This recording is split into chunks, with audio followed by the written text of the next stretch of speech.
Assalamualaikum warahmatullahi wabarakatuh. A'udzu billahi minasyaitonir rajim. Bismillahirrahmanirrahim. Innal hamdalillah nahmaduhu wa nasta'inu wa nastaghfiruh wa na'udzu billahi min syururi anfusina wa min sayyiati a'malina. May yahdihillahu fala mudilla lahu wa may yudlil fala hadiya lahu. Wa asyhadu an la ilaha illallah wahdahu la syarika lahu wa asyhadu anna Muhammadan 'abduhu wa rasuluh. Allahumma shalli wa sallim ala nabiyina Muhammad sallallahu alaihi wasallam. Muhammad al-Fasi, right? What is your opinion? How, or should I say, what does Allah mean to you? Allah. Yes. My God, my trainer, and I need to worship. Okay.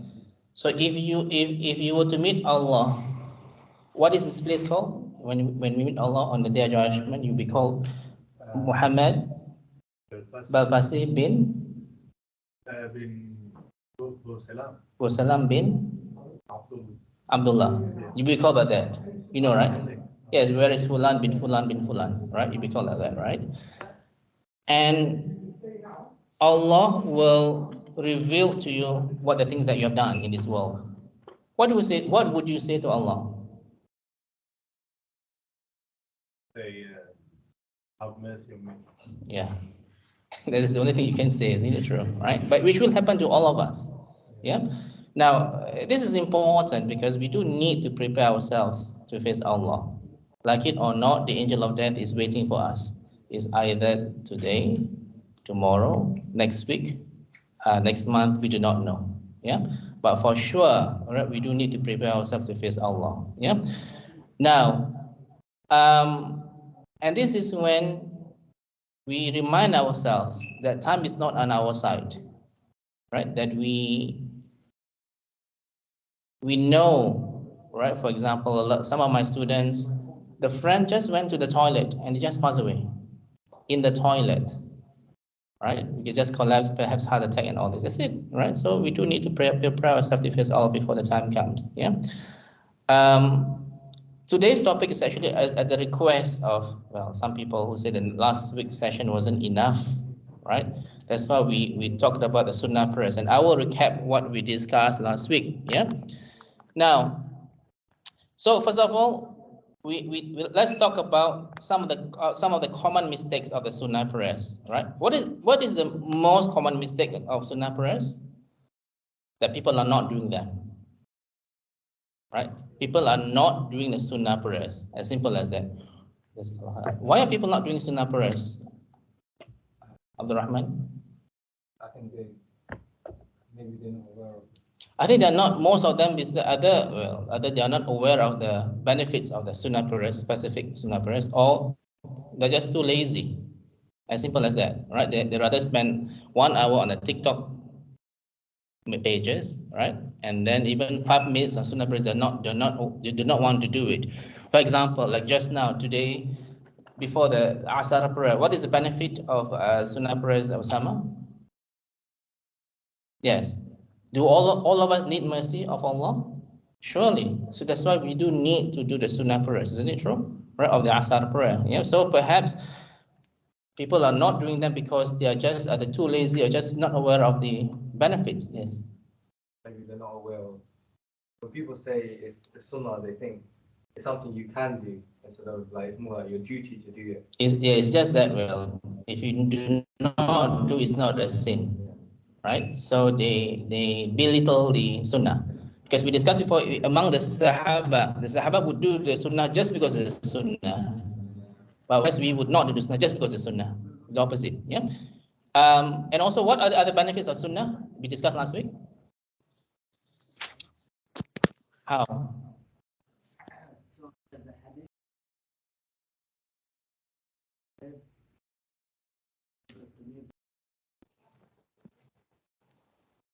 No. I will love my servant when he does the obligatory deeds, and I love him even more when he does the voluntary deeds, until I becomes the eyes that he sees, the ears that he hears, isn't it true? And the feet and the hand that he uses, right? So again, this is very great benefit in which means that at every step Allah will guide us. Other benefits of Sunnah? Yes. Also, to patch up the things that we might have not khushu', isn't it true? Right? Because always remember we will be rewarded only according to that khushu' time that we had in our salah. Yeah. So very important that we understand this. Other than that, yes. And there is one ask about prayer and that Same. Yeah, same, to patch up the missing obligated prayers. Other than that, yes. Allah build the house. Context. Oh yeah, so this is about the benefits for specific sunnah prayers. By the way, this is Brother Bilal. He just came from France to join us. He joined us for the first time yesterday, so I asked him to come here. Alhamdulillah, he's here. Yeah. Do welcome him. Bring for him tea. No, he's here. Okay. Other things that we discussed, Osama, from the Quran, the Sunnah.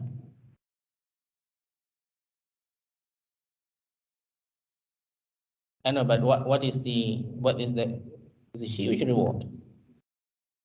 Qul in kuntum tuhibbuna Allah fattabi'uni yuhibbukumullah wa yaghfir lakum dhunubakum wallahu ghafurur rahim. Sorry, what's your name? Ismail, yes. What is surah is this? I know you're muttering something. Al Imran, verse number 31. Yeah, which means say means, O Muhammad sallallahu alaihi wasallam, to the mankind. If you love Allah, then follow me. Right? Then if you do so, Allah will love you. Subhanallah, love of Allah is huge, right? And He will forgive you of your sins. And He's often forgiving, the most merciful. Yeah. So this is the main thing. So I suppose the most common mistake of people not doing sunnah is that people are not doing that, right?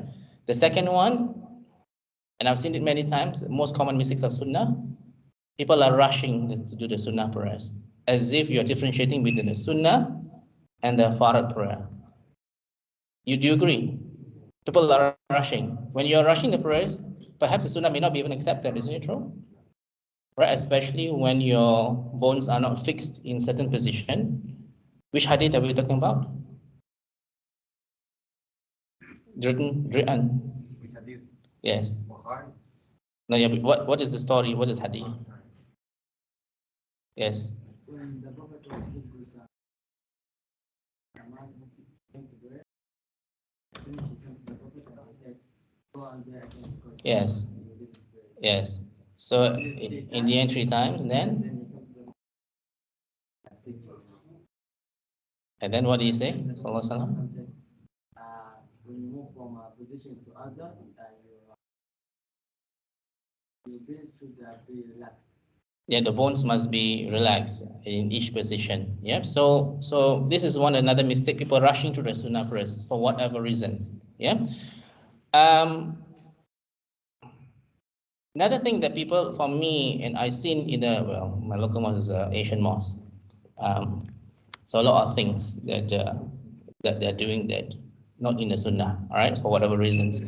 That people are saying that it is a sunnah to the sunnah prayer sitting down. I'm sure you heard about this, right? Yes. Oh, yeah. Right? Is true or lie?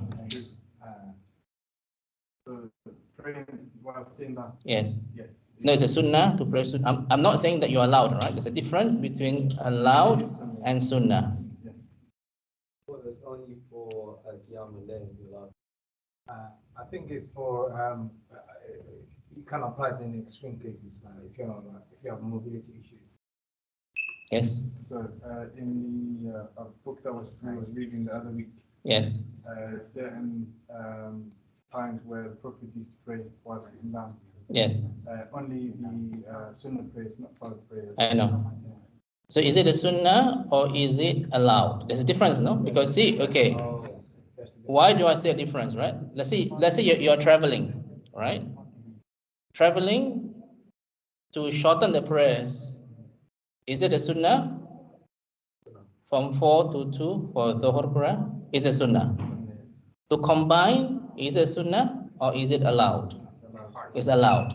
It's not a sunnah to combine. There's a lot of difference. So Abdul Aziz, my question again, right? So why do you change your mind? Just because I'm a lawyer, speaking to you like that. This one is allowed because It is allowed.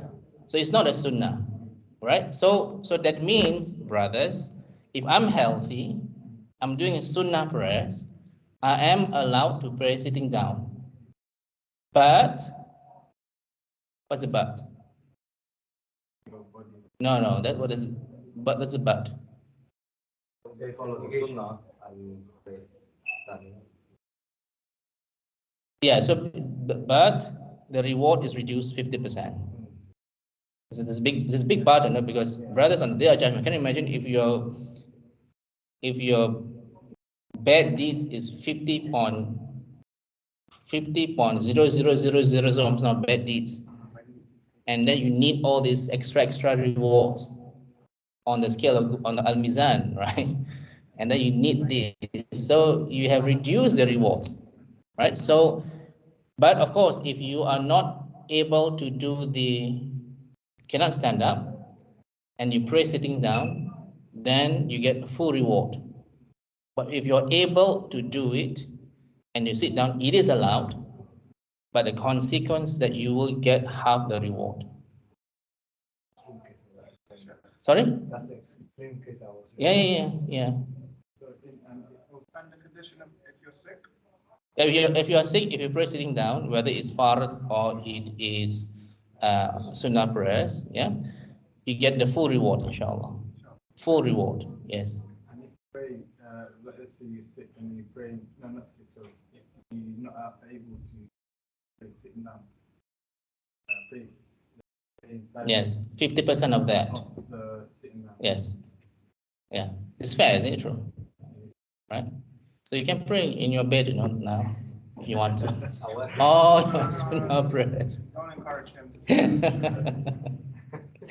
So yeah, but logically, come on, right? Because we all of us in front of me at least are very healthy, isn't it true? So we do need to pray standing up. Why do I say? Because people they are looking down at the older people who are sitting down. Oh, this must be something correct, right? And just follow blindly, right? It's completely wrong, because then you are allowed, of course, yeah, but you get the 50% of the reward, yeah, only for the sunnah prayers, yeah. Why would you do by sitting down if you face like meeting people? I think, as Abdul Aziz was having this misconception, right? Doesn't mean that Prophet ﷺ did it. Doesn't mean it's a sunnah in some cases, right? It just is allowed to do it. So people are just following others, especially the older ones are doing it. So, and they are able people. They're not handicapped, but they're doing it. So just follow the elders. Supposed to be more wise, but most of them are not. Isn't it true? Right? Because it just. I always thought it was the extreme case. Extreme what? Extreme case where you have to. No. You for sunnah. Yes. Yes, you can do it, but you can, even though you're healthy, but you get half, because fair, isn't it true? You choose to sit down, then it's you get why should the person standing up get same reward as you? Because the person would put in more effort. Yeah. Yeah, so don't get mistaken, yeah, because a lot of people, they have this misconception about praying sunnah lying down, sitting down, right? For the fard prayer, right? Sit allowed for a healthy person? Yes. So why? Because sometimes some of my female students were asking a question such that, oh, Sheikh, when I'm in the changing room, right, in self-register, can I pray sitting down? Answer? They have a mosque. Yeah, I mean. Oh yeah, upstairs, yes, yeah. But okay, let's say not self-register. Let's say another person. There's no mosque, all right? Yeah, self-register is correct. Let's say in Harrods.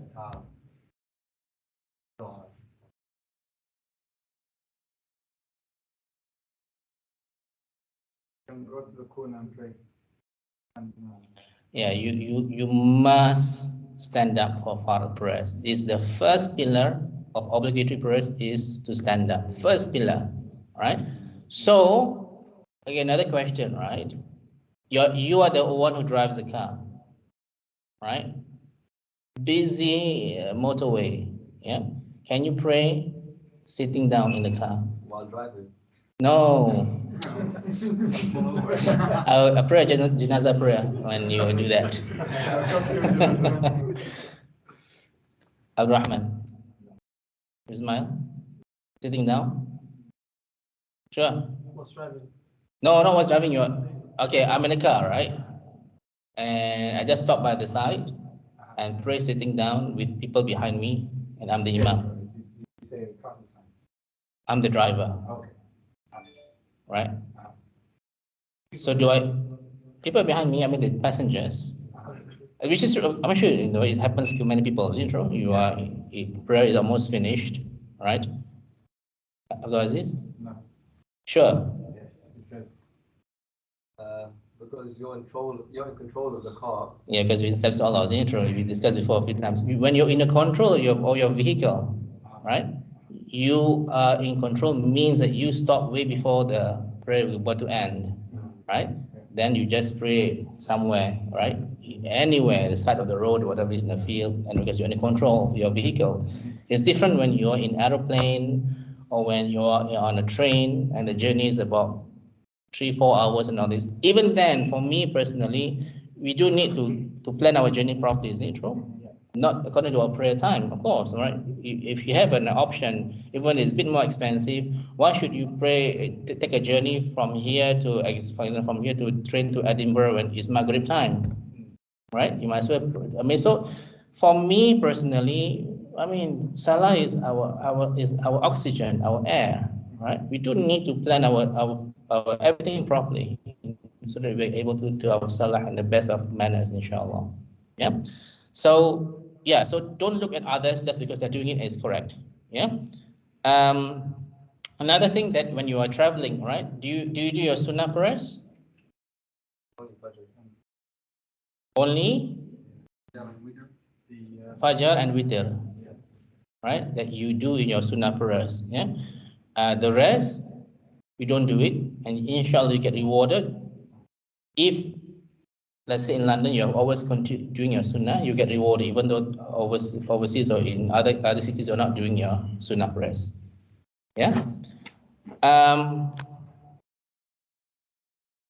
The next one, yeah, another common mistake. Forgive me for saying this, right? People are not doing sunnah prayers in the homes, especially when you're staying 5 minutes or 10 minutes away from the mosque. Yeah. Is it important to follow the sunnah?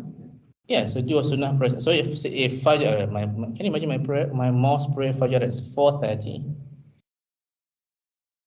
Anyway, this is another story. Yeah, but you do the sunnah prayer Fajr at home because there's so much time to do it, right? Questions? No, I was just gonna say, don't pray at home. Home is like a graveyard. Yes, this is hadith, right? And secondly is to prevent riya. Yes. What are the implications of delaying like you just said, pray out of home? Allah knows best. There are some scholars who did say actually you can pray on your own Fajr prayer and then join again during the Farad prayer at 4:30. Yeah, there's some scholars who say that. Yeah. What time did you pray here? 4 o'clock. Still quite late, isn't it? Okay. So this is important, right? So for example, finish your Maghrib. How far is your house from here? About 10 minutes? Walk. No, I think 30 minutes. Oh, this is quite far. 5 minutes. Drive. Just 5 minutes. Okay, yeah. So you got no excuse, You isn't it? live in the same house as me. He's driving. You guys in the same house. Yeah, but that's driving. He's on 30 minutes, but I'm on 5 minutes. Okay. He's driving. I'm So you can Take a right from him, isn't it true? Right. So do you do your sunnah prayers here or at home? Some here, some Yeah, but it's better to do sunnah at home, isn't it true? I mean, just because want to follow sunnah. Yeah, so it's quite important because where I was, everybody's doing sunnah prayers in the mosque. I mean, there's no reason why you want to go to the mosque because you need to do at home where your children can see you and all this. Yeah. Yes. How do you know they're not doing the masjid? After the salah. After the salah? Yes. Cool. No, of the Dhuhr, of the Maghrib, of the Isha, right? It's good to do your sunnah at home, isn't it true? Come to the mosque, you need to pray. No, of course, yes. But okay, for example, the whole prayer, right? The whole prayer, the prayer starts, what time is the whole now? 1:10. No, 1:10. Starts about 1:10, is it true? So the mosque usually pray 1:30. So you have 20 minutes. Right? So do you pray the whole sunnah at home or in the mosque? Better. At home, when you have time, of course. I mean, I'm in the office. I can't pray at home. So I go to the mosque and do my. So it depends on circumstances where you are. Yeah. When you come to the mosque 5 minutes early, yeah? You don't sit down before you pray, right? Pray Tahiyatul Masjid first. Yeah. Yeah. Okay. Now, we talked last week about the sunnah prayers that are not legislated in the Quran and authentic hadith, right? Where do we get our knowledge? What is primary knowledge? Where do you get the knowledge source from? Quran and? Yes. So what is secondary knowledge? Not, sorry? Hadith is primary or secondary? Quran and then Hadith. So hadith is primary or secondary? Primary. Yeah, primary. So what is secondary knowledge? Scholar. Yeah, so okay, so let's be very clear, right? Hadith is not secondary knowledge. Because without hadith, how can you do our salah? How can you do adhan? How can we do anything? Is it true? So hadith and Quran is primary knowledge. Second knowledge is, as I said, opinion of scholars. Right? For example, how to pray when the sun never sets and all this. Yeah, they call it ijma or consensus. Another one is The later generations. No, that's what? No, like after the Sahaba, like, Tabi'in, yes. What do you mean? are they not like us? That No, not counted. Yeah. You heard about qiyas? yes. What does qiyas means? It's deduction From? from all different sources. they use some logic and No.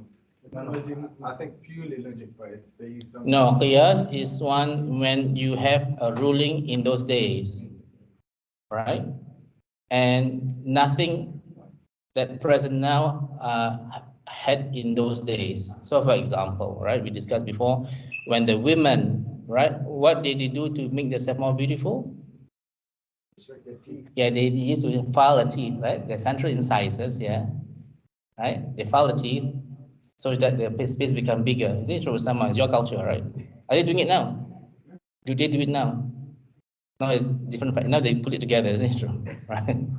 So this is what was the hadith about this? Allah cursed these people, right?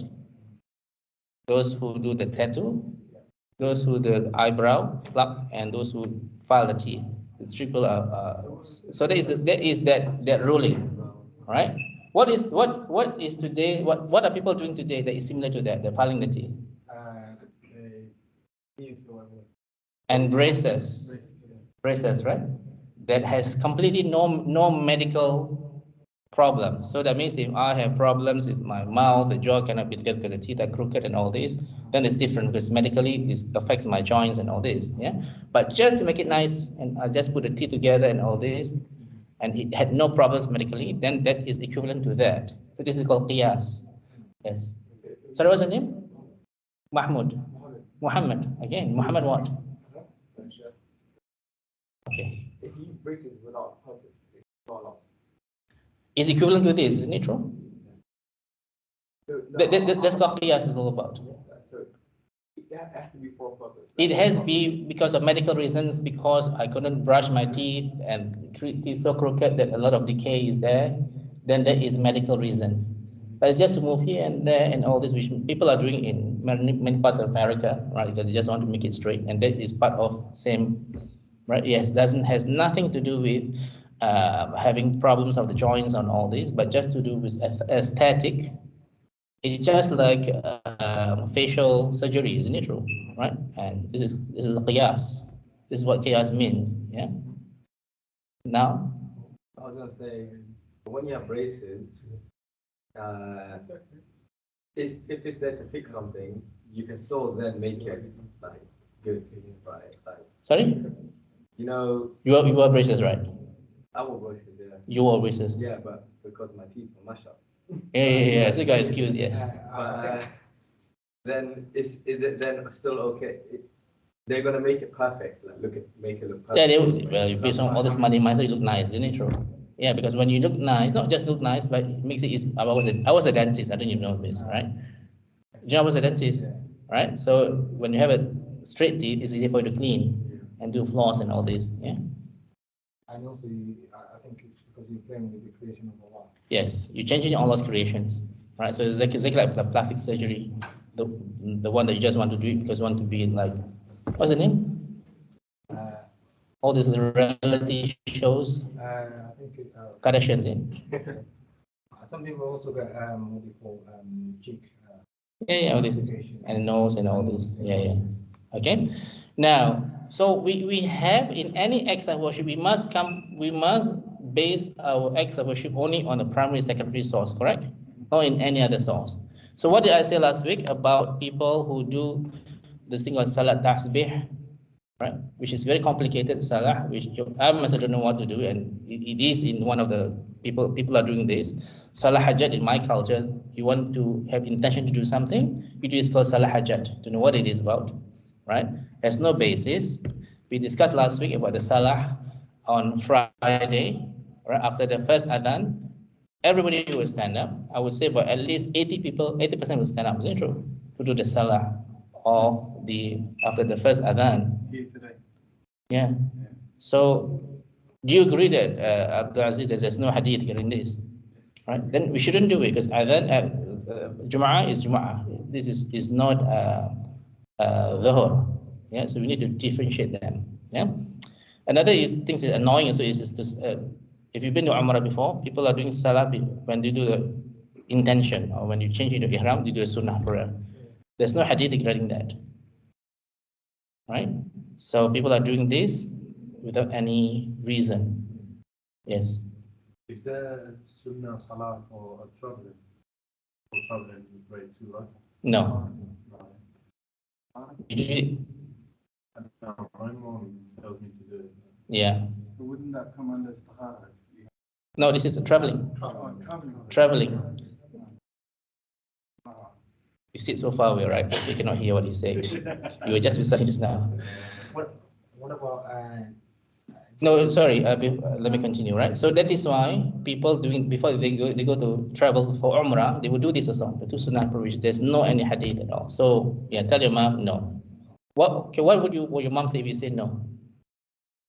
Yeah, my mom would Follow you. Yeah. Okay. Why didn't people tell her before this? Yeah, she didn't know. Okay. Yeah, alhamdulillah. Because some mothers and fathers are quite difficult to change, But you do need to do so because Because we have to follow the Prophet. and if you don't do that, Allah will not. okay, but worse than that, innovations will You go to take you to the map. hellfire. But before that, You will not drink from Al-Kawthar. All of us will have to drink Al-Kawthar, inshallah, isn't it true? Right? Except one group of people, they're driven away. Yeah?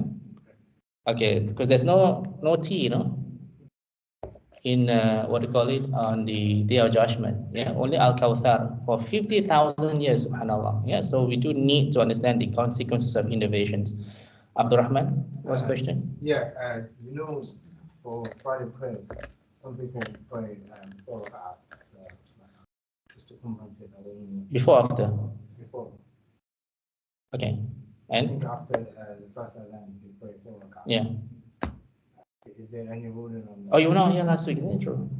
No. Oh, yeah, that's what we discussed. It's a long discussion, right? No, there's no ruling. Because Prophet Muhammad SAW, when he went to the mosque, of course, in those days, there was only one adhan, right? But he only prayed the Tahiyatul Masjid. As I said last week, don't get me wrong, you can pray a sunnah or 2 rak'ah, 4 rak'ah, up to you. But that is not related to the adhan. So let's say I came, let's say the Jum'ah starts about 1 o'clock, the adhan, right? I came about 12:30. So got nothing to do. I can pray 2 rak'ah, another 2, it's up to me. Right? That you can do it, just a general sunnah. Yeah. But to pray after the adhan, you are implying that it's a dhuhr prayer. Agreed? So that's not allowed. Right? So after dhuhr, after Jum'ah, how many rak'ah? After Jum'ah.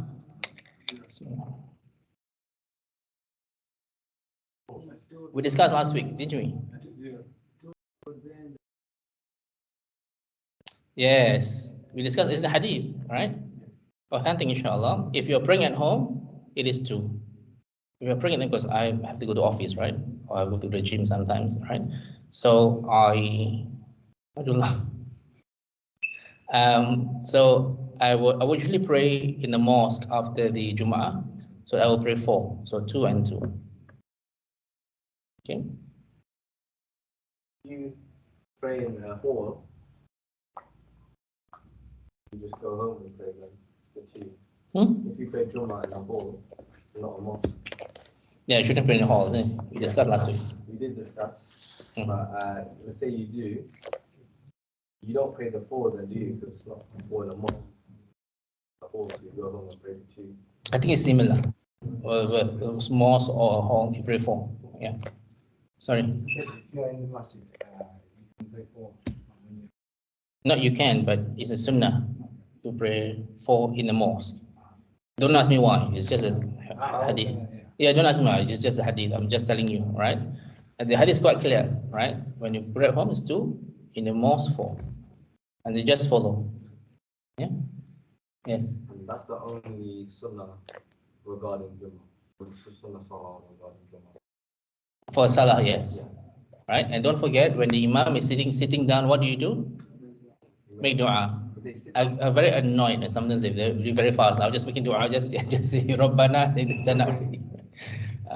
It is one of the best times to make dua, when the imam is sitting down. Yes.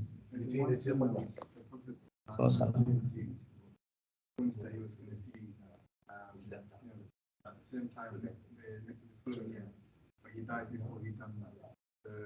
The 9th to 10th, I think it's 2 or 3 days before Ashura. The Prophet, some of the Sahaba said that if you follow only one day, if it comes on day, they said some Christians and the Jews. You're talking about this is the fasting, right? Not salah, right? No, fasting. Yeah, of course, yes. Yes. So that's authentic, isn't it? Yeah. Because you just want to differentiate from the Jews. The Jews are fasting, as in now, right? As in always fasting on Ashura. Yep. So we just need to be differentiate from them by fasting another day, either before or after. Yeah, do Jewish people fast like us? Or the fasting is different? I'm sure it's different. I think They don't take out or anything like that. Sorry? I do not know. I mean, this is UK. What does UK means? Unbeneficial knowledge, right? Yes. I think they fast from meat and dairy product. Okay, I do not know. No, I think those like Christian people. They don't, Sheikh's not a rabbi. I think let's first focus on our own fasting first, right? Because it's really UK unbeneficial knowledge. Yes. I think the one that had the Jordan Jews fast is they don't do so. And that's why the Prophet Yes. said we have to do so. Because to differentiate us from the Jews. Yes. Okay, so this is it, right? So number 5, yeah. Another common mistake is that, and this is very, very annoying, right? When the Jama'ah has started, right? especially for Fajr, right? People came to the mosque, they do their own Sunnah prayer, right? Okay, are you allowed to do that? No. No. What is the hadith? Prophet Muhammad SAW said that there is no Sunnah when the Jummah has started. Very clear. Yeah. So not only that, when you, let's say you are doing your first rak'ah, right? Not even second rak'ah, then you need to abandon your salah. No need to say salam, just abandon and join. Yeah. If you were to do your second rak'ah, then do quickly. Now, I've seen people take so, subhanAllah, tashahud takes so long, you know, just beside me, right? And there's a gap beside, and very annoying, right? So when you do a second rak'ah, do quickly, right? Because brothers, the tashahud, right? When can you end the tashahud? When can you salam? Is it you have to say the root of the Allahumma salli ala Muhammad? Do you need to say this? I don't think it's the rule. Sorry? I don't think it's the rule if you are if you have said ashhadu an la ilaha illallah. So when can you say salam? Once you finish this, When you say your shahada, is it true? Then can say a salam. So you do not need to spend so long, and I'm sure you saw a few times. Sorry? Oh, this is obligatory. So whenever I teach new Muslims or somebody who I just teach them this. I don't need to teach them because it's quite complicated because they just learn. So just teach them the obligatory things, right? So I shouldn't teach them about even a short surah. Is it true? Just teach them Al-Fatiha. That's it. They go to the ruku'. It's very important because people, they just started. Yes, Abdul Aziz. So if you're on your they start praying the first. Yes. So you have to finish it before the You try to, but do it quickly because by the time you do the Iqamah is quite long, isn't it true? You should be able to finish. some Really? yeah, some Muslims do it like no, Tell me with the name. 10 seconds. I think in that case you have to abandon otherwise because you don't Yes. have the farz. Yes, there's no, the hadith is very clear. There's no sunnah when the farah has started. Yes, so you need to end before the farah has started. But usually, I don't know, my local mosque, Asian mosque, very slow. So you can finish usually. But some of them, they do the tashahhud so long, you know, there's another dua, long sujood and do it because you're really so late. Secondly, how can you have khushu' when the Iqamah is started, right? Because, yeah. Question? Yeah, some people they take longer, and when you read in Surah Al-Fatiha, so the Imam already read the whole surah, and then they try to join the salah. Yeah. But in that case, they haven't even read the Yeah. and then that comes down to will there be a sujood that it's been accepted without surah? Yeah, Allah knows best. But I think because right, when the Imam is reciting something, actually Imam is reciting for the whole of the congregation. Yeah, that is why even when you join the prayer and you are in your ruku', and that means you have not missed the prayers. You have not even recited Al-Fatiha. So yes, accepted inshallah. Yeah. But what is disliked a lot is you deliberately do your sunnah prayer first, right? And the congregation is already started. Yeah. So this is one common mistake, especially in Asian mosques. Sorry to say this, right? True, right? Asian mosques are very common to do this. So we have to really understand it's not about the culture, it's about, there's Quran and Sunnah, very important. Yeah.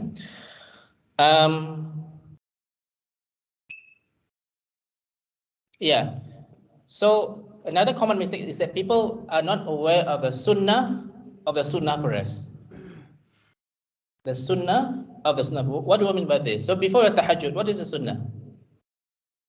To pray 2 raka'ah before the tahajjud prayer. The Sunnah. What is Sunnah after witr prayer? No.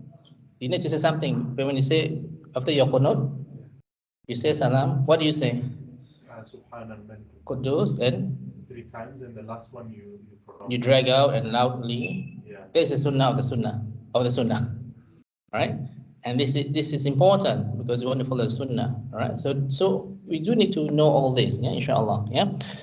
The Sunnah of the ayat after Al-Fatiha of the Fajr and Maghrib is If Al-Kafirun and Al-Ikhlas. Of Witr, three rak'ah, right? Usually Witr. First rak'ah, Al-A'la. Right, so if you haven't memorized, try to memorize Al-A'la. Yeah. Secondly, Al-Kafirun and Al-Ikhlas. Of course, it's a sunnah, but you should do it as best as you can, inshallah. Yeah. We discussed last week to reset the sunnah. The Fajr prayer sunnah is very different. Why is it different from other sunnah? Yes. Yes. There's two sets of sunnahs that you pray at home and Two sets of sunnah. What do you mean? so there's the if you wake up before Fajr and then pray, get the wood, get the house in Jannah. I don't know if that's correct, but there's another one which is. Do you do a sunnah prayer before Fajr prayer comes? Yes. Why? It's after you do your one and then to That's before the adhan comes. yeah. Then when the adhan comes, And so when I get to masjid, yes. there's Adam already happened. Okay. Let's correct some things, right? No, alhamdulillah, at least you are here, right? The sunnah, they call it rawatib sunnah, right? These are to be done only when the adhan has started. All the sunnah prayers to get the reward of, for example, the muwaqadah, right? To before fajr, for before dhuhr, and all this. Yeah, all the sunnah prayers, right? Before the obligatory prayers must be done after the adhan. After, right? Unless you can show me the hadith, right? And share it, inshallah. What if they do Adam straight away the Akham? That would never happen. That would never happen in any mosque. Never. Usually you have 20 minutes interval, usually. Always. In Regent's Park malls and all this, they know because people need to pray at home, usually. Right? Unless you're walking, then you need to do here. Get to his car, he drive you here, inshallah. Right? Sharing the same house, yeah, sure. Yeah. So 5 minutes only, right? So you can do at home, inshallah. But it must be done after the adhan, right? Don't do it before the adhan, yeah, to get the reward. Yeah. But the difference with the Fajr prayer of Sunnah is, we discussed last week. Sorry? Fast. But fast doesn't mean to break the, the pillar of the prayers must be present. That means bones must be still, right? So cannot, yeah, but must be faster than any other prayers. So don't do long sujood and long dua in the sujood and all this, yeah, for the Fajr prayer. So that's the difference we discussed last week. Yes. Sunnah is supposed to be fast and the prayer is supposed to be long. For Fajr, yes. For that's why. This is my. Don't judge me. I had to go to this. I got 4 mosques in my area, right? One of the mosques, when I get to, always wanted me to become the imam, And when you become in the morning for Fajr, it's very groggy. I take medications and all this, and you need, as a sunnah, you say you need to do long things, and I hate to do that. So I avoid this mosque to go to another mosque to become not to become the imam, because in the morning it's very difficult, no? That's why when we went to the Devon, right? Can you imagine Devon? Every morning I got to lead them in the tahajjud prayer, and it's like a tarawih prayer, right? And when they say Alif Lam Mim, everybody heart sang. That means it's a long surah. Yeah, but I had to do that, but just to show them. But as a reminder, tahajjud and witr must be done individually. Only on rare occasions, like when we have gatherings, I want to show the new Muslims how to do tahajjud, and I would do in congregations. Other than that, everything must be done individually. Yeah. Okay. So last week, right? I also do not want to complicate because people got farad, wajib, nafal, and all this, right? Very complicated. To make it simple, is either fard or sunnah. Full stop. Agreed? Very simple, right? Fard, we discussed about the hadith, right? About the Prophet Muhammad was asked, what is the obligatory prayers? And he said, you only need to do 5. And he asked Prophet Muhammad, do you need to do more? He said, no, unless you wish to do Sunnah prayers. So it's only 5. Right? I know some of the madhab, they put witr as the obligatory prayers, yeah, but I think majority of scholars, no, it is a stress Sunnah, right? So, yes. What's the difference between farz and wajib? Good question, right? What's the difference? I know there is this difference. One is when it comes to farz, is completely. yeah, farz is the most important one. That means if you miss it, is You're sinning because a sin. Yeah. Wajib, they put it less than the farz. So for me, it's so complicated. Do you agree? It's so complicated because for them, well, witr is wajib, right? So for me personally, just obligatory and voluntary, right? Very simple. Voluntary, there are 2 types. One is a muakkada, stressed. Stress means, what's muakkada?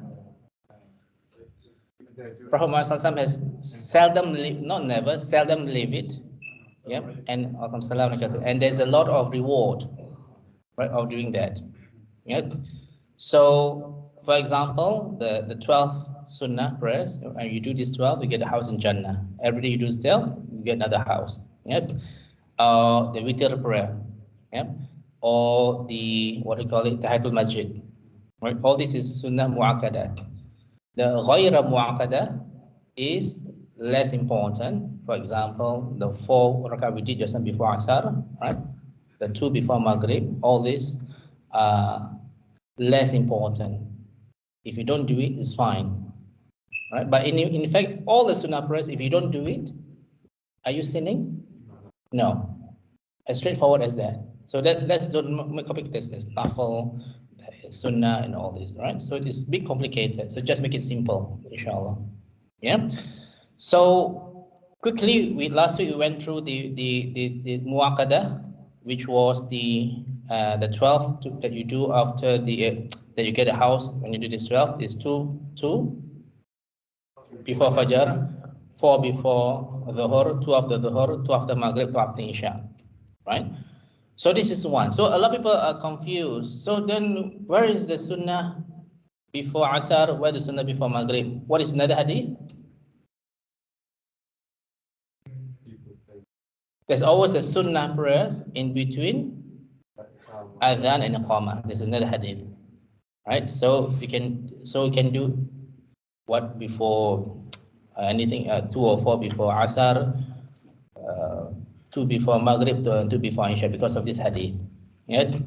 What is and therefore there was also hadith we discussed just now, right, about Asar prayer. What is the hadith? Before Asar. Yes, he make dua to Allah. Ya Allah, have mercy on those. Sallallahu alaihi wasallam made dua. Have mercy of those on those who pray 4 rak'ah before Asar. Yeah, and so on. Yeah, so these are the ghayra mu'akkada, which is less. So that means you shouldn't do all the time. According to most scholars, for me personally, if I pray at home with my wife and all this, I don't do that. When I come to the mosque, and I do it. So it breaks the continuity of the Sunnah. Yeah. Questions? Are you still going to talk about Sunnah? Yeah, haven't finished yet. Why? No, I thought you were talking about the ones that Prophet did every day. Are you still talking about those? Like what? What about the 4 before Dhuhr and 4? Yeah, I'm going to cover it just quickly because we did last week, right? But yes, we discussed 4 before the Dhuhr, 2 after the Dhuhr. But there is another hadith, right? Which is 4 before the Dhuhr, 4 after the Dhuhr. What is the reward? Prevention from punishment of hellfire. So Muhammad, what's the capital city? What's his name? Belfast. Belfast, capital city of Northern Ireland.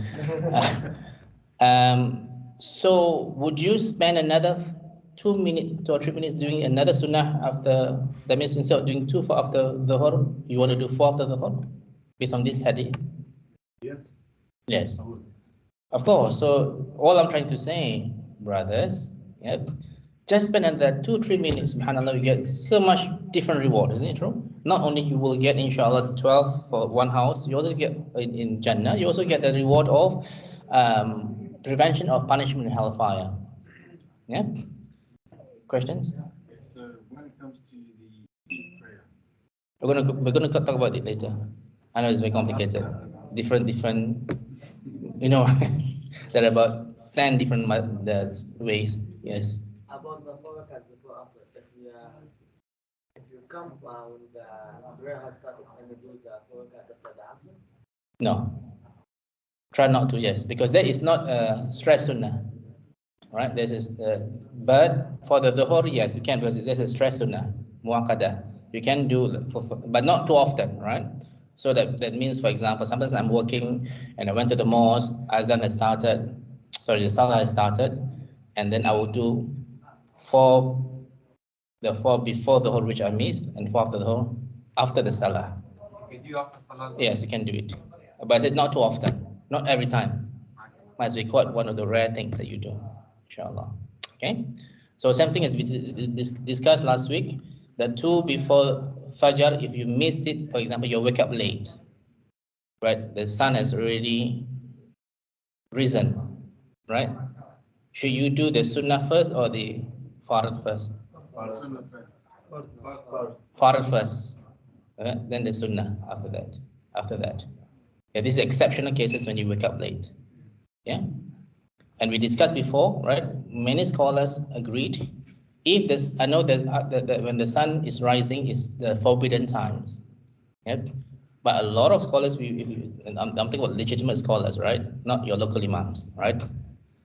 That these scholars state that you should immediately do your Farad prayers that you have not done. You do not need to wait for the sun to rise a certain 10 minutes and you pray your Farad, because it's an important prayer. You do it immediately. It's very important. And pray Sunnah after it, is it? Yeah, pray Sunnah after that, inshallah. Okay.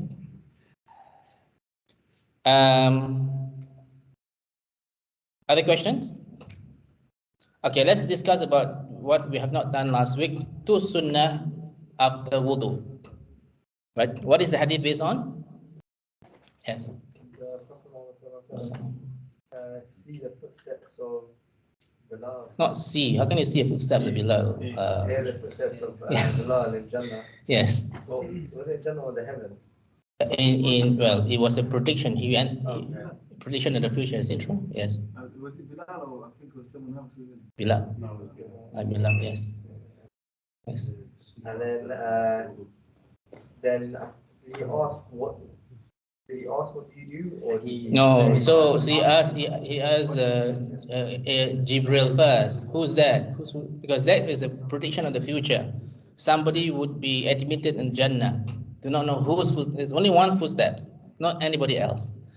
So that was your companion Bilal. So when he went back to Mecca, he asked Bilal, "What did you do?" Right? Then Bilal said, "After I do my wudu, I do 2 rak'ah." Now but the Prophet Muhammad did not do it. It lowers a little bit. It becomes ghayra mu'akkada, which means not a stress sunnah. But if you want to be like Bilal, inshallah, then you should do it, isn't it true? Right? The 2 sunnah prayers after the wudu. Yeah? Whether it is regarding the wudu or the what do you call it? Never mind, right? So this is important. Yes, Bilal. Yes, Bilal, right? Yeah. Sorry? Yeah, so good question, right? And again, we discussed last week, right? Sorry? Like what I just did.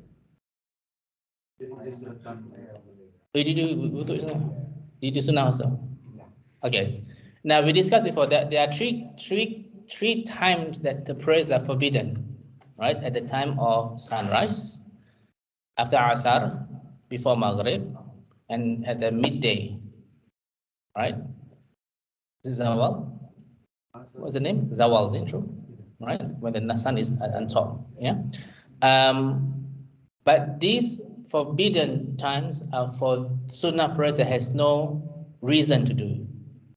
Right? So if I come in the mosque, there is a reason to do Tahiyatul Masjid. This is for most of, I'm sure there's different opinions, but most scholars believe in this. Right? You can do Sunnah of after wudu even now, because there is a reason. What is not allowed to do, I got nothing to do, I just want to do two Sunnah prayers. It's not allowed in these forbidden times. Okay, yes. Is there a sunnah before you leave the house and when you enter the house? It's in Albania. No, I've heard this. No, it's no. That's why at the beginning of the talk, we said this now, there must be a source, because it's extra worship. It must be from Quran and authentic hadith. If you have a source, alhamdulillah. Okay, for example, right, brothers, right, there is this bad habit of people are doing is that people are reciting Ayatul Kursi every time they leave the house. Is it a sunnah? No. If you are scared once in a while, yes, because sometimes my house, okay, there's the one part in the, when you go to the mosque, right? Things kept moving. I don't know this. I think my handstand. No. The thing I've seen it. These cups flying off. There's no wind, you know. And this one is quite dark. This place. So I recite the kursi right, at that part. So only when I'm scared. But to do it continuously every time if I leave the house, as Ayatul Kursi becomes an innovation, isn't it true? Right? What do you recite? When you recite, what happened? No, you'll be protected. You don't need to recite another one for protection. The angel will be assigned to protect you when you say Bismillah. Yeah. And also, what did you recite? You're going to the mosque.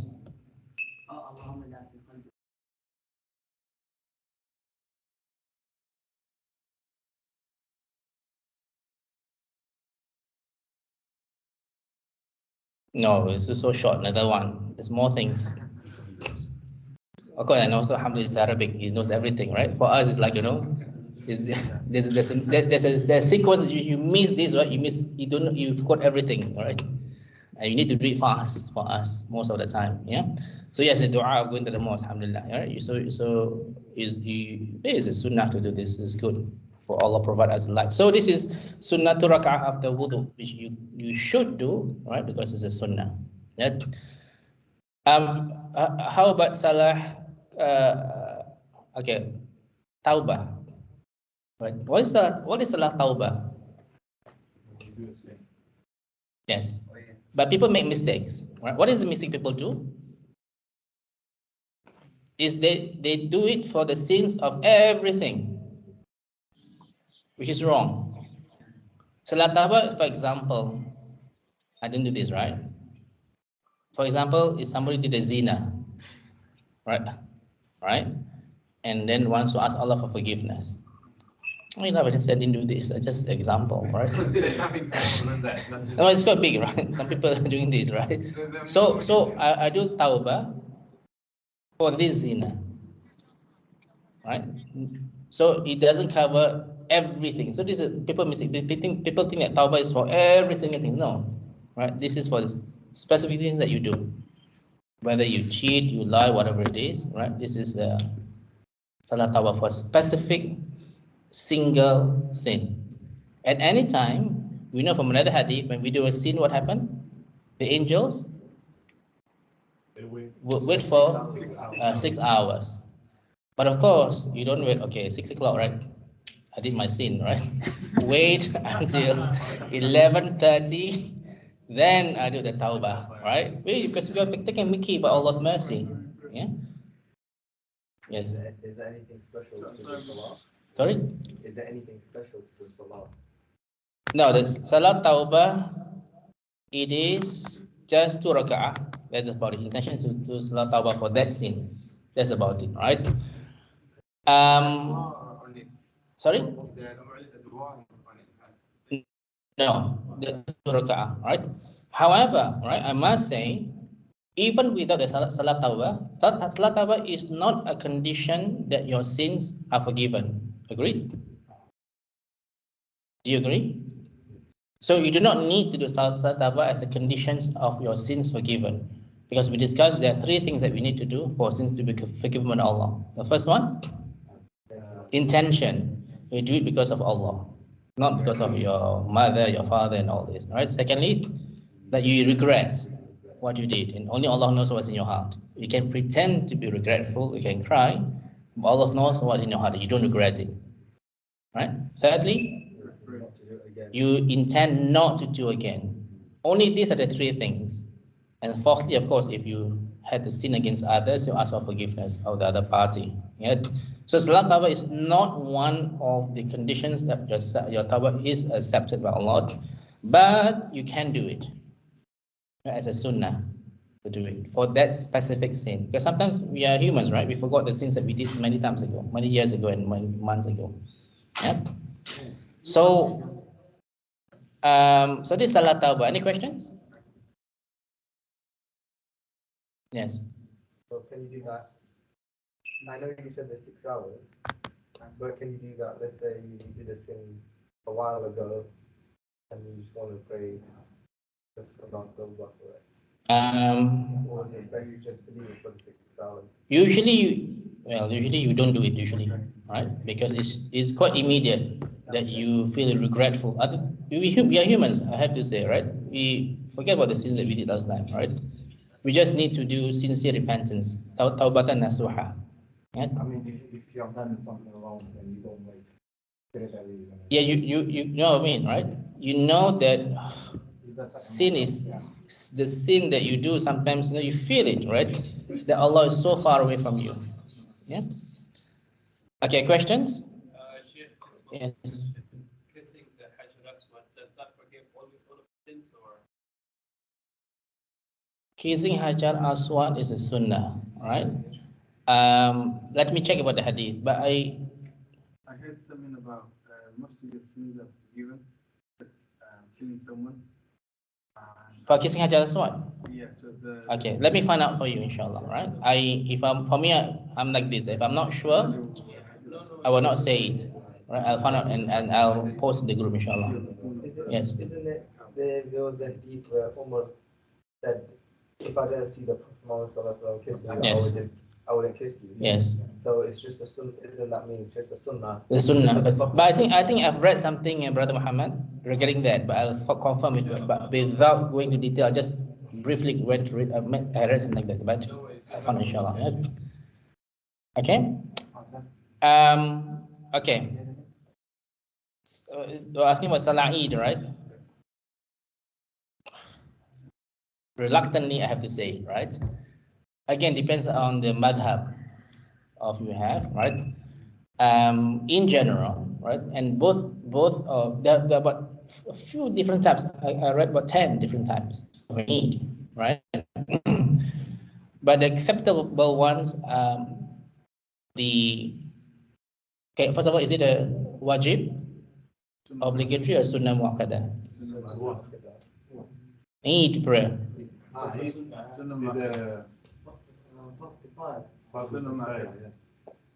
It's a sunnah share. Fard kifayah? No, it's a sunnah muakkadah, right? So I know the Asians and Hanafi do a certain method, right? Because they do the first the takbir. There are 4 takbir or 3 takbir, right, in the first raka'ah, and 3 takbir in the second raka'ah. I think I'm not really sure. I think it's 4 and 3 or 7. No, this is the Hanafi madhab. It is acceptable. There's a few, but the most common is 3 and 3 in the sense, excluding the first takbir, right? It's quite tricky because I'm not used to that. When I prayed in one of the fields, right, people are doing the takbir, I was doing my ruku', because I wasn't used to it, right? So this is different, yeah, but it is valid. Normally they announce how many takbir. But the more common one in Mecca, Medina, and all this is 7 takbir and 5 takbir. Yeah. You do it here, 7. Okay, this is good, alhamdulillah, right? But again, I didn't say it's wrong, right? It shouldn't be inside the masjid, isn't it? It should be. Yes, it is a sunnah to pray in an open field. Yeah, but what if it's raining and it's muddy? Yeah, of course, that is a different thing, right? Then you need to be. Why is it a sunnah to pray it in an open field? Muslims. Yeah, to show the unity of the Muslim ummah. So that means your wives who perhaps may have menstruation, right? Kids should attend all this to show the unity. Yeah. What is an innovation also is that people are doing the takbir in unison, right? Yes. It's not in the sunnah to do the takbir. I'm just telling you about the sunnah, right? It's up to you whether you want to accept it or not. Yeah. Because it has been done so many times, everybody think that it's a sunnah to do in unison. Same thing as Abdul Aziz, the talbiyah. Talbiyah people is done so many times people do it together. People think there's a sunnah to do it together. No, it's a sunnah to do it separately, individually. Same thing as the takbir in the what do you call it for before the Eid in all this, right? So we have to be careful, right? Because of course we do need to glorify Allah, right?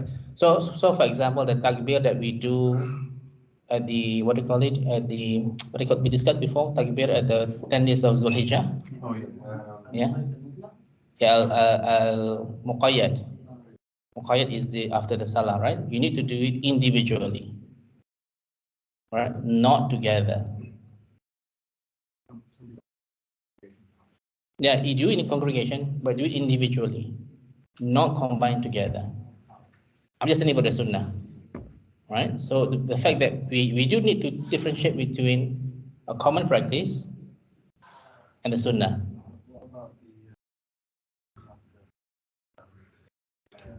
Yes. Yes.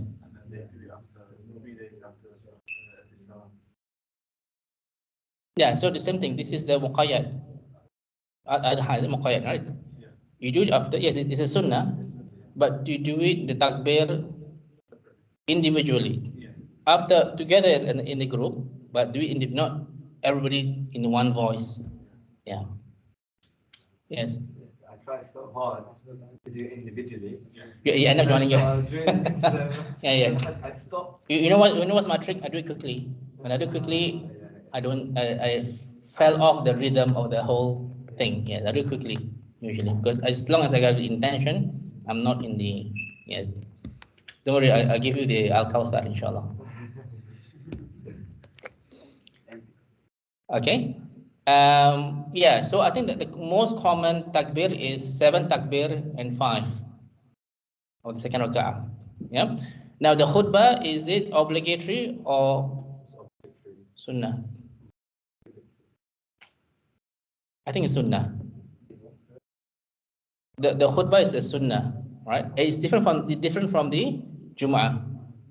You can flick your mobile phone. It's not part of the I don't know if it's hadith or that's what I don't know. Yeah. But there's I think there's a situation where even if you move a finger, you are sinful during the khutbah. Get the hadith, inshallah, then share with us, right? As far as I read, this is sunnah, right? But get the hadith, I may be wrong. Yeah. Not now, later. Inshallah, yeah. Sorry? But Friday is very different, right? It's annoying when you see people flicking out the mobile phones and all this, and people doing khutbah. That may make. I'm not saying it will, and I'm not judging, but that may make the Friday therefore invalid, isn't it true? Right? Because you're not able to say shh to somebody. Yeah. What if you try and focus on Friday khutbah? Maybe your eye goes and starts looking at something. Maybe your mind starts thinking something else. You. Okay. Then? Why that happens? Is it the same thing? No. As long as you don't utter something. Okay. It's utterance, and of course you're flicking. Now it's flicking, so isn't it true? So, for example, when in those days we talk about the evil of the tongue, backbite. Now we can just flick the finger and backbite against others by just, it's similar, isn't it true? It's not just about the tongue, but your fingers moving, talking about somebody is backbiting also. So you need to advance with technology, how you can backbite against others. Yeah. That's what you said before about the rulings of the past and yes. new rulings now. What's the word? Yes. Yes. Analogy. In English, analogy. Okay. Now, questions? So we talk tawbah, we talk about Eid prayer. Yes. So what if someone doesn't pray Eid? Doesn't pray Eid prayer at all? Yeah. It's not sinning. It's not a sin. Because it's a mu'akkada. According to most scholars, I'm sure there's a few scholars would differ with this, but most scholars said no. Because remember, we divided, are these farad or sunnah? And this part of the sunnah. Yeah? Yes. 2 questions. If Eid's on the Friday, does it take over the Jummah? Because it's a congregation. Yes, according to many scholars, right?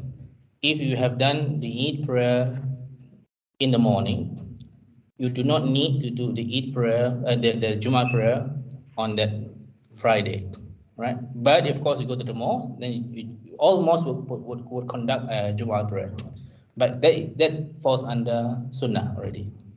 Yes. And the second one, just double checking. I don't do this, but I think I heard it once. It's you, isn't it true? It's you, right? No. Eid prayer doesn't affect Dhuhr Salah. What do you mean? It doesn't take over. No, it's the morning. I think you're referring to Friday. I think it's Some people are saying that if you do Friday, you still need to do the whole prayer. Okay. Right? So no, once you do Friday, means Friday. So if I'm traveling, is Jumu'ah obligatory on me? No. But of course, if there's a mosque nearby, I should go, isn't it true? Right? But it's not obligatory for me to go to the mosque, right? When I'm a traveler. So in the case Eid falls on Friday, you pray Eid prayer in congregation. In the morning? In the morning, then that means you can pray. The whole at home, yes, if you want to. Yeah, but of course, better still if you want to go to the mosque, then join them in the Jumu'ah prayer. Yeah. Can you imagine there's so many questions, and next time we're going to go to about common mistakes in the salah, no? The normal salah, there'll be many more questions, right? Which I need to do, right? Because we need to get it done over with, because everybody needs to know about the truth, inshallah, not about the cultural things. Yes. When you go to that topic, can you also go through, you know how there's like the group du'as and stuff? Yeah, of course. Yeah, we have to do it, isn't it true? I mean, the haqq is the haqq. I can't hide it. Right? Okay, janazah prayer. Right? What is the ruling? And what is the ruling? Is it fard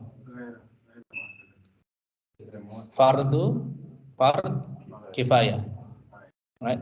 That is, I suppose, a fardu ayn. Ayn is individual obligations. This is a community obligation. That means if somebody died around here, none of you here pray, you are sinning for the person. So this is called fardu kifaya. So if, of course, if we are working, is it true? Sometimes we cannot cut down. As long as somebody doing it for the person who died, then it has removed obligations for you to attend the prayer. So it's not, so it is fardu kifaya. Yeah. So how do you do the janazah prayer? Again, there's many different opinions. Again, sorry to say this, right? The Asians have another opinions to do it, because even the saying is different, right? But I think the more common opinion is for takbir, right? You only lift up the hands in the first takbir. And in general, the more common opinion is the rest of the takbir, you just do it here. Right? When you lift up the one for the second and third, it's not a strong opinion, but you can do it. Yeah. Yes. The other first takbir, is that the one to start the salah, like the pillar one, or is that just? No, just to start the whole thing. Yeah, so that's the one you do your hands. Your hands, yes, start the whole The thing. other ones are just you leave your hands. You leave hands. Yeah. That is, as I said, that is the more common opinion, right? If you lift up the hands, it's up to you. It doesn't invalid your sunnah, your janazah prayer, right? But it's more common, just put it here, because I know people have different thinking. Yeah. And it's all complete standing. Yeah. So you do not need to have one sujud prayer, so you can move forward. Yeah, to do this. I think there's also another opinion that you need to have what is the odd number of rows, right? So according to some opinions, odd number of rows. So you have the imam, you need to make sure the odd numbers follow the sunnah. Yep. So the first takbir after that, what did you say? Al-Fatiha. According to the majority of opinion, I know some mosques they teach another things, right, which I'm not familiar with. Yep. But it's acceptable, most acceptable is Al-Fatiha. Second one is Allahumma salli ala Muhammad wa ala Muhammad, starting from there until the end. Third one, dua for the deceased. The fourth one, other nothing, a dua for the whole ummah. Yeah, because usually imams make it quite short. Now the salam, right? It is a sunnah to say salam on the right side only, right? This is not Saudi style or whatever it is. It is the sunnah, right? Again, it's up to you whether you want to go to the other side, but it's sunnah to go to the side. Sunnah means if you go to the left, is it a sin? No, it's not. But sunnah to do on the right side for the janazah prayer. I'm sure when you go to Saudi Arabia, right? They do only on the right side. Yes. For example, in Morocco, in the part of prayer, what they do both salam right and left, but the one they answer is only first one. Okay. They don't answer. Yeah. Yeah. Assalamu alaikum, and then Is the hadith getting this? no, I just saw them do it. I don't know if that's. Yeah, I'm not sure. Maybe it's your homework to do. Yeah. And you need to do amar ma'ruf nahi munkar for your culture is wrong. Yeah. Right. So okay, and don't forget the dua for if a deceased is an adult and the deceased is a child, the dua is very different. Agreed? Right, because the deceased for a child, you don't need to make dua that Allah forgive, because inshallah they would be in Jannah already, right? As in when they die. Right? But for the adult, it's all about forgiveness and all this. Yes. Well, what if you're in harm and you don't know You announce, they will hear because what tifli is usually about child, isn't it true? Right? Yeah. You just need to, they won't announce it's for baby. It's not in English, right? Like what we're doing now, right? You just need to hear these Arabic words. Yep. Questions? What is the reward of janazah prayer? Yes, the Prophet Muhammad used the word qirat, right? Qirat means Uhud. Now, always remember this. We climb Uhud, right? Yeah. That is not the Uhud. Talking about the reward. That behind the huge Uhud, there is the Uhud, not that one which you climb and take selfies and all this, right? That is not the Uhud. Talking about the big ones. So a lot of reward for the. So it is important, right? In fact, we discussed before. What are the 6 obligations of a Muslim? Give salam. Secondly, when you sneeze, but the person must say Alhamdulillah. If a person didn't say Alhamdulillah, it's not obligation for you to say Yarhamukallah. The third one, when you're invited for dinner, you must accept it, right?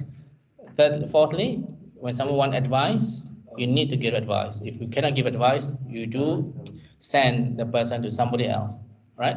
Number 5, if the person is sick, then you must visit the person. Of course, brothers always remember, right? When you're sick, sometimes you just don't want to see anybody else, right? And when you visit somebody when the person is sick, don't spend 1 or 2 hours there, right? Just spend about 10-15 minutes is enough. Yes. Some people go like during like odd times, like inconvenient time. Yeah. So we do need to ask permission, right? For when is the best time, ask the family members to come. Then just go for 10 minutes. What is the reward? 70,000 angels, Usama, not 2, right? 70,000 angels accompany you all the way to the next morning. Subhanallah. What would the angels do? Does that mean if you say something, make dua for someone else, they will all make dua for you? Yes, I'm asking, what the angels do? Ask forgiveness. Exactly what? Abdul Rahman?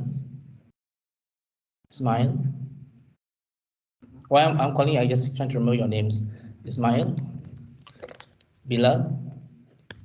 Okay, turn to the Quran. What would the angels say? What dua would the angels say? Abdul Aziz? Okay, turn to Surah number 40, right? In verse number 7. Beautiful dua. All of us should know this, right? 40. 40. Yeah, 40. Ghafar, right? In verse number 7 first. 7, 8, 9. Right? الذين يحملون العرش ومن حوله يسبحون بحمد ربهم ويؤمنون به ويستغفرون للذين آمنوا ربنا right?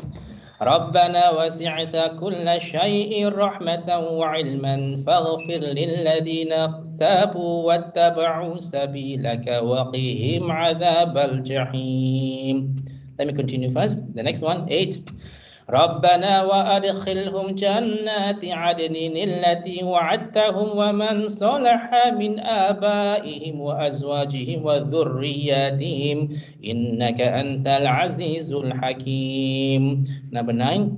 وقهم السيئات ومن تق السيئات يومئذ فقد رحمته وذلك هو الفوز العظيم. Very beautiful dua. Those, that means the angels who bear the throne of Allah, and those who glorify the praises of their Lord and believe in Him and ask forgiveness for those who believe. And they say, our Lord, you comprehend all things in mercy and knowledge, so forgive those who repent and follow your way and save them from the torment of the blazing fire. Our Lord, and make them enter the Eden paradise, which you have promised them, and to the righteous among their fathers, their wives, and their offspring. Verily you are the Almighty, the All-Wise.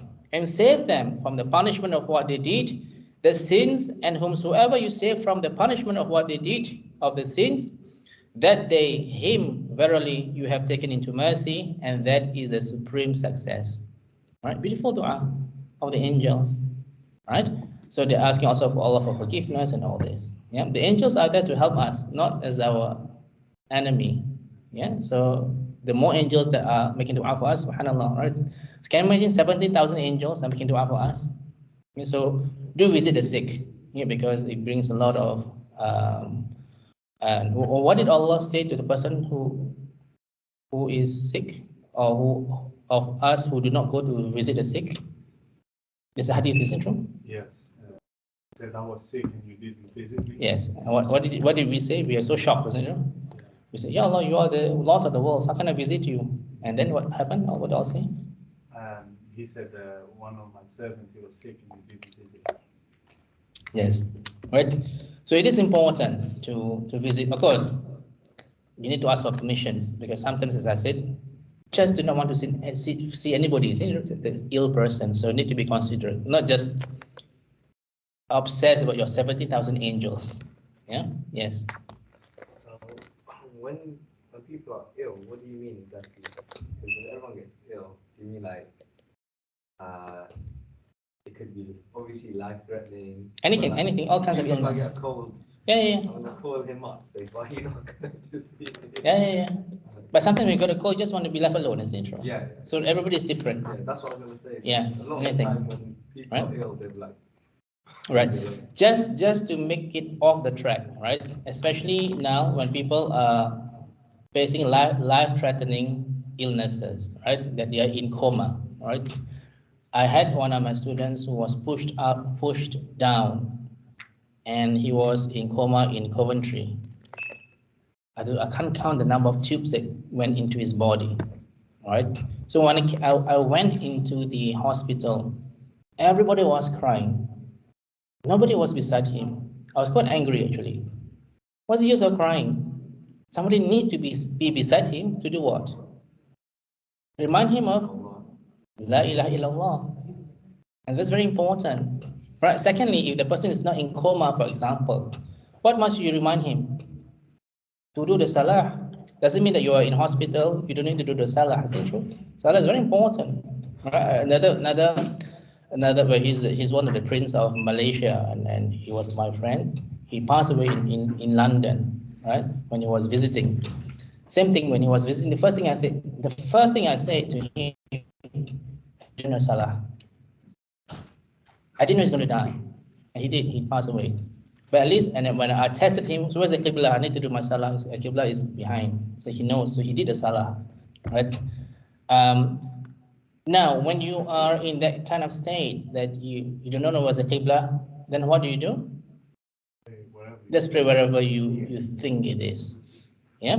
And you are allowed to do your tayammum, right? When you cannot go and go to the toilet because you might fall down and all this where you're too sick. Yet, which verse in the Quran did Allah say about tayammum?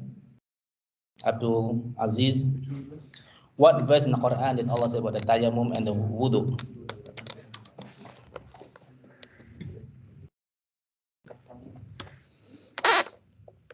He says he knows the surah.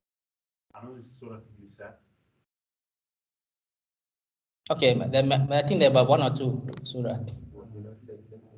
I give you one chance. Say it. Another one. Is it there? No, I'm looking for it. Okay. Surah number 5, in verse number 6. Right?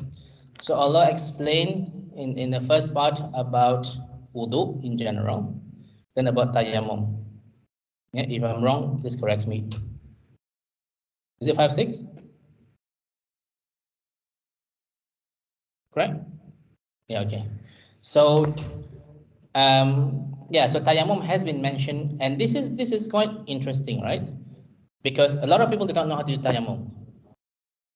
How do you do tayammum, Ismail? Yes. How do you do tayammum? Take your Yes. wipe on the floor. Good. Clean dust. Yes. You wipe your face with right hand left. Which part of the hand? Rub until where? No.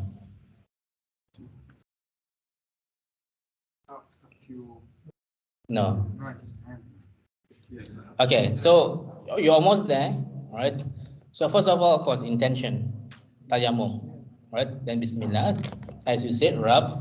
People think that you need to use sand. Where can you find sand, right? Let's use dust, inshallah. Once you rub once, you blow once, your face once, only until the wrist once. You don't need to do all the time. The first part is enough to cover everything once, and then plus your dua, inshallah. Right, dua of your. Is there a condition where you wipe your hands? What condition would you mean? Like for example, does it have to be under a tree or? No, anyway, there's dust here, right? There's dust here, there's dust here. Can we do it with mud? So any dust? You did not need to do with mud, right? Just touch it. I know, because the Arabic word, right? But actually you can use dust anyway, right? How can you find dust in mud in hospital, right? Very difficult, right? So dust is enough. Dust means everywhere there's dust. Yeah, if you have in Afghanistan, right? It's easy, but this country is quite difficult to find sand and all this. Yeah. So yeah. But this tayammum must only be done when there's no water. In general, is there water in aeroplane? Yes, you can always a toilet in the aeroplane. Is it true? Some buses they have no water. Some buses have water. Yeah. When you are driving, you cannot use tayammum because you can stop in a petrol station and do your wudu in general. Some of them are not wudu friendly. What do you mean? Airplanes. You don't go in the toilet. Yeah. Don't have things. Yeah. But you're quite slim, you know. Yeah. It's okay for you, right? And you're quite fit. Yeah, of course, the condition, but in general, I would say you can do it in general on the aeroplanes when there's water, right? So only when you are sick, you cannot do it. Then you can do your tayammum, or when there's no water at all, then you do tayammum. I was also read where you can't do tayammum on places like marble. Why? Because they say that. Who said that? The book that I studied. Okay, because? Huh? Because they say that where if it's marble, for example, when someone urinated on it, it can't seep into the ground and it will stay there, and then it will become unclear. So it becomes a dirty area, pure. Yeah. So my question is, if it's just marble, is it to places where, for example, if he was praying on, I don't know, grass or sand, the urine or whatever that's filthy would eventually go into the ground. Yes, but so in that case, I So I don't know if I'm making sense, but yeah. I agree, right? But you no need to do on the floor, right? On the trees, on the window panes, it's all. So does it have to be any dust? Yeah, dust is dust. Is dust on the shelf. Is it dust? Yeah. No. Can you come? Yeah. Come. Yeah. Yeah, of course it's dust. Quite thick. There's dust everywhere. It's dust everywhere. Yeah. But isn't it the location is important where to pray? Like, so for example, sand, grass, that's allowed, but marble is not, and in other places. Not that I know about this, right? But you see, what's the purpose of tayammum? Is to make it easy. Yeah. Right? And I agree with you. If there's sand, use the sand, right? There's clean sand. But in general, in London, it's difficult. It's very difficult to find sand, especially in the hospital. You can never walk out to the toilet. You want to go to find the sand, right? It makes it more difficult. You can, of course. Which one? Yeah, but I think a lot of scholars do say this. Just use dust, right? Inshallah, all this is quite well. There won't be any urine here, isn't it true? Right? Yeah. Right. So you can use the wall, can use everything. So it's quite straightforward, inshallah. Yeah. Does that come under the same area? Yes, according to different situations, right? Surely in Saudi Arabia, right? It's a desert, isn't it true? It's quite easy to find sand everywhere, right? But it's quite different here. Yes. I just a random question, but it's regarding salah. We are digressing. No. It's regarding praying sunnah on an aeroplane. Okay. So I remember Sunnah on the aeroplane? No, not sunnah. It's praying salah on the aeroplane. Okay. Just a normal salah. Remember, I was praying, and then my mom wanted to give something to me, so she passed it down to random people, and there's a Chinese guy on my right, and he just started smacking my shoulder while I was praying salah. Okay. Does that invalidate my salah, or? No. I just need to finish. Yeah. But then if I stop. But no, I mean, if you hear something, just take it and put it on the table. It doesn't invalidate your salah. Oh, can I? Yeah, of course, because you are allowed to open the door, isn't it true? If you are close by the door, you can open the door. So you can just take it, and if your mobile phone is ringing, you can take it up and switch it off, isn't it true? You can. Very jahil. Who's that? From where? The Chinese guy. I think maybe Singaporean. Yeah. Okay. Other questions? Actually, the call of questions, isn't it true? Today, even today, right? So those who didn't come, well, they miss a lot. Now, so this is about your tayammum. It is allowed. It is valid for those who are sick, especially, right? Because Allah did say this in Surah number 5, verse number 6. Yeah, after wudhu comes tayammum. Yeah. Now, the other things that is quite rare, but it is people are ignoring this is salah kusuf. Right? Salah kusuf is eclipse. Yeah. And this is very annoying, right? Why is it annoying? Because all the Western people, right, your culture, right, what did they do when they see eclipse? Oh, gather in the field, they drink and they clap, oh, it's eclipse, right? Whereas Prophet Muhammad SAW would be very worried in the Sunnah, right?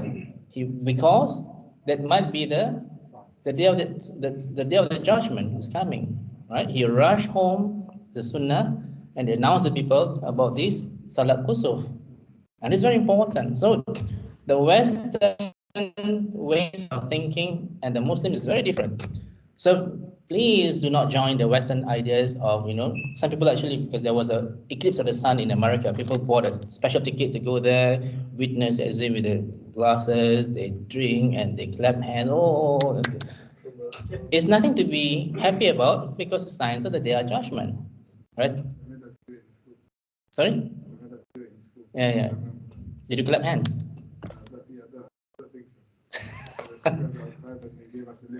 Yeah. So They gave me detention. for what? I told them it's a bag of nonsense. Yeah. So it is important that you and I, but because nowadays, I know because the Sunnah actually you need to see by your eyes, right?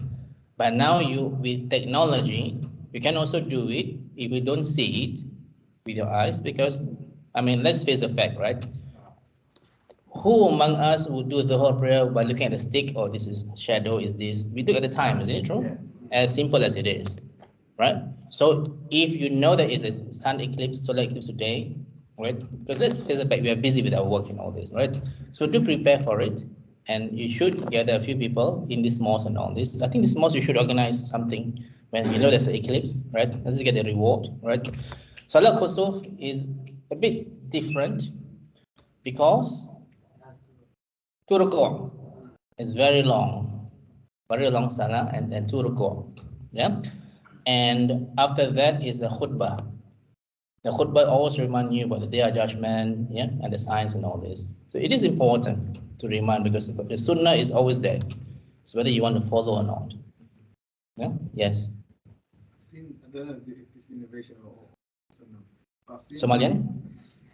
I've seen it in many cultures. Okay. Where they take a little scent and they put like a fire and they put like scent in it and then they start reading Quran and some takbirats. I don't know if that is. What do you think?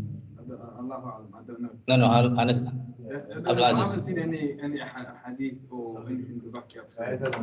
Doesn't add up, isn't it true? Yeah. Right? Because that is very. We're talking about when the eclipse. Yeah. No, 100% no. Right? So because if not, the hadith is very clear.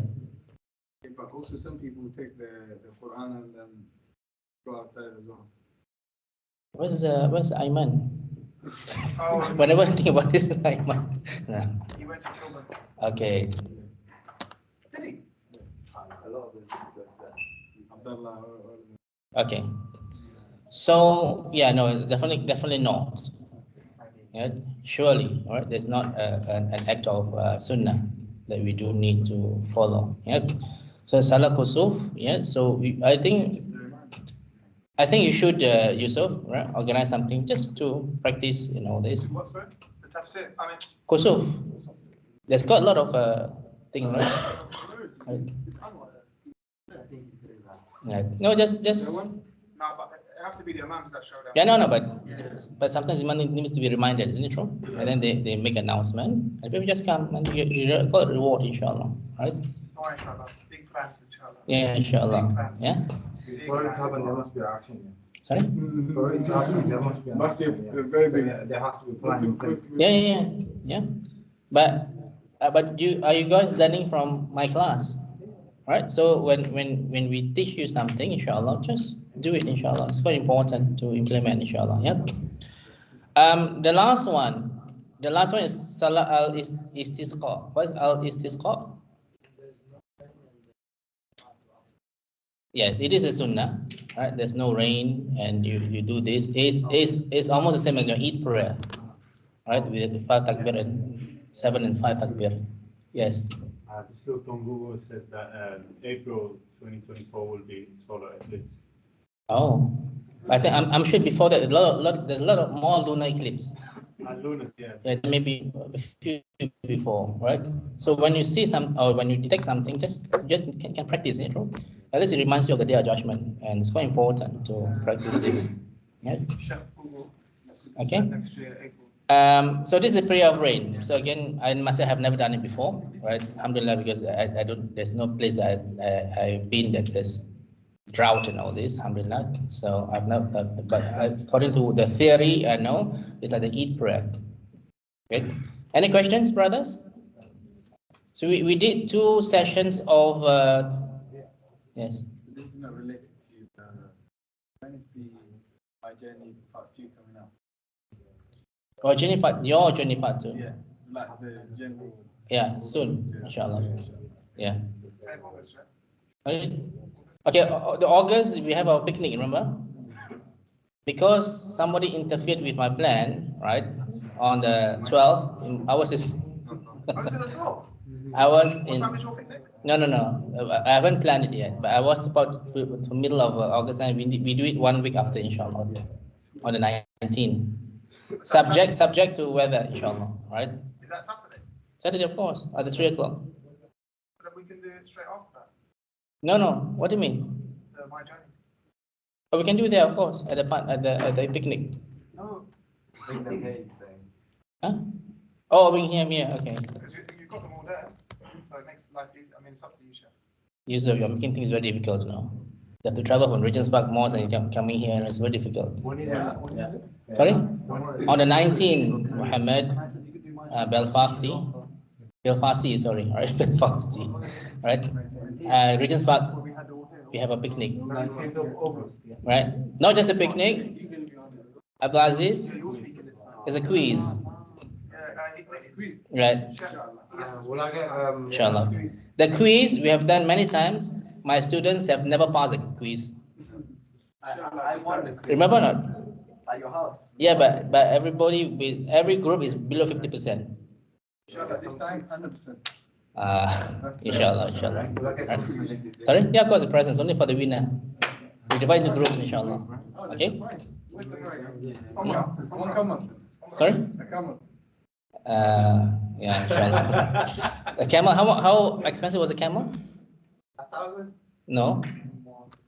What was camel? I'd say 3,000. The most expensive one? 20 million. 20 million. That's from him. Yeah. That what you're gonna get us? Someone's gonna buy us a... Give me that. That's red. That you're gonna get 50 of them. Okay. So any questions about the Sunnah prayers? Is it helpful that we discuss this, right? Everything in detail, right? And I think this is part 2 because somebody requested for it, right? So we do it part 2. Yep. Yes. Anything? Yeah, I was saying I'm glad I didn't miss it. Yeah, alhamdulillah, because it's different, right? So I quizzed him. I said, "What did you remember?" He Yeah, goes, because no, because the chef was asking me a question, so I can't do it to you. Yeah, alhamdulillah. "Oh, And thanks." then you asked me again. Okay. Next week is about the Quran, right? The common mistakes of Quranic reciters. What are the common mistakes that you think? Tajweed. Tajweed, yes, of course, it's obvious. Other things? Quranic imams. Accent. Tajweed, of course, tartil. In my culture, they use their alphabet instead of the Arabic alphabet when reading Quran. Oh, yeah. Zalim. No, but no, but more importantly, what is the common mistakes?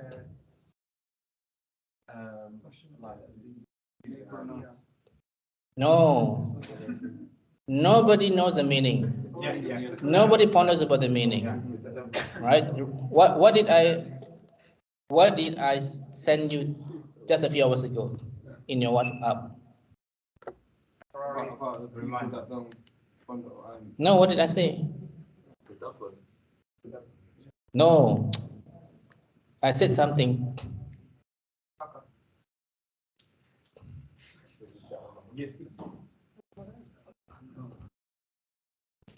Make the Quran as your companion and a part of your life. Don't be a stranger to it. The Quran is like a friend. The longer the friendship lasts, the more you will know its secrets, inshallah. It's quite important, right? I'm sure you know, right, Abdul Rahman? You read the Quran many times, but sometimes it just click. At that point of time, you read this. Sometimes, that because it's like an onion. Where's that? I can't see it on here. The steps to Islam or different group. No, EICC Friday class. Oh, I didn't send it. Sorry, it's just all. Sorry. Yeah, sorry. In my group, I send it now. Stuff from your group. You're my best students. It's because he ain't got Ayman here. Okay, I just send it. Because the more you read the Quran, the more you're familiar with it, the more you are aware of the secrets of the Quran. Isn't it true? Right? What is the thing that, for me personally, that I've always mentioned to you this verse in the Quran? I always mention to you in this class. The one in which I only discovered it only about, well, I don't know about the secret, perhaps about 1 year ago. What is it? What was the question? The question was the verse in which I've always repeated in this class. Yes. About don't die. No, it's not. 173. No. Wallahu ghalibun ala amri. Walakinna akthara nasi la ya'lamun. Allah has a full power and control over all His affairs, but most men do not know about this. Which surah is this? 12:21. Isn't it true? Why is it so important to me? And I've read it so many times, but it sticks to me because we are worried about the dunya, we're worried about our problems, we're worried about many things. But why worry when Allah is the one who determines everything? Isn't it true? It's Allah, not us. So when we know about this verse, then we are less worried about financial crisis, about cost of living issues, right? Because it's all from Allah, right? Bilal, you just moved from France to here, right? Do you have any worry? Do you worry? It is, of course, as a human being. But when I read for you this verse, Allah has a full power and control over all His affairs. All His affairs. But most men do not know about this. What do you understand by this? 12:21 in the last bit. So that means you, as a person who just came to this country, all you need to do is to try to be closer to Allah. Isn't it true? He will control everything. He will plan for you, right? Now, so brothers, I'm telling you this, another story, not to say that I did this, whatever it is, right? I needed some money. I was short of money. This just happened a few days ago, right? I needed some money. And somebody in the mosque whom I do not know at all, right, came up to me and said, can you help me to pay for my bills? I need this. And I was so annoyed. I need that money for something else, right? And I gave about 70 pounds and all this. I don't know who this was. And another person, I gave another amount of money. Yes, yesterday. Today, I met a client. Just talked to me about her personal stuff and all this. So yesterday, about 90 pounds or 100 pounds I gave. Today, I didn't expect it. She gave me 140 pounds. Do you know what I mean? I'm not trying to say that I'm doing this, but just to show you that just give. Allah has a full power and control over all His affairs. I was quite annoyed because I actually need that money, for something else. But immediately one day after, without me asking, I got the money, more than that. I was in tears because I was so grateful to Allah. That Allah knows what is in my heart, and I gave, and I got it back immediately. So all I'm trying to say, when you know this verse, Wallahu ghalibun ala amri, Allah controls everything, not you. When you give, you get more than it is. The best thing, you get the reward. What did Prophet say? That when you help somebody in this life, Allah will help us in the hereafter. Right? You don't lose anything. Yeah, and charity always increase your wealth, not decrease. Yeah. So don't be afraid that just because I'm tight and it is that somebody need help, we just ignore this person. No, just help whatever you can, inshallah. What tawakkul? 12:21. I did. It's all steps of Allah, yeah, not you. Yeah. Yeah. Okay. 12:21. 12:21 is the last part of 12:21. Right? So brothers, all I'm trying to say, right? Sometimes that before we end, right? The Quran has so much secrets. Agree? But it's up to you to ponder over the verses. It's up to you and me to make sure we read the Quran with, we call it, as you guys said, tadabbur. Is it true? Yes. Most people don't understand, so how can they? That is why when you read the Quran, it's not, there's no competition that you need to finish the whole Quran in Arabic, not understanding within 1 month. Isn't it true? The Sahaba themselves, as you know, right? When they memorize means they implement it. That's why it was difficult for them to memorize Al-Baqarah, because for them it's not just memorizing, it is implementation. Yeah? Imagine what struggles we have. I think Umar ibn Khattab took 13 years to memorize and implement. Yes. Yeah. You haven't known about my journey, right, Abdul Aziz? So you're next on the list. Right? Yeah. You. It's interesting journey, right? He would be the first. Yeah. That'll be the last, inshallah. Right? Okay, may Allah subhanahu wa ta'ala guide all of us in the straight path. May Allah subhanahu wa ta'ala accept our deeds, forgive us our shortcomings. May Allah subhanahu wa ta'ala guide all of us to do the sunnah in the best of manners, sunnah prayers. May Allah subhanahu wa ta'ala reward us for our efforts and grant all of us jannatul firdaus. Subhanaka wa bihamdika asyhadu an la ilaha illa anta wa astaghfiruka wa atubu ilaik. Subhana rabbika rabbil izzati amma yasifun wa assalamu alal mursalin walhamdulillahi alamin. Assalamu alaikum warahmatullahi wabarakatuh. Jazakumullah khair. We see each other inshallah tomorrow if you're free, right? Tomorrow we're going to talk about the stories learned from Prophet Musa alayhi salam. Yeah. Yes, before that, until the day that the mother put in a basket, until that he was saved because of the Ashura, is it true? All the lessons to be learned, inshallah. Ya jazakumullah khair. Sorry? Tomorrow's class. Are you free tomorrow? Work from 9 to 6. Okay, in the London Central Mosque. Is it going to be 3 p.m.? Yeah, 3 p.m. Yeah. I'm actually going to self-in-charge for self-in-charge. Assalamu alaikum.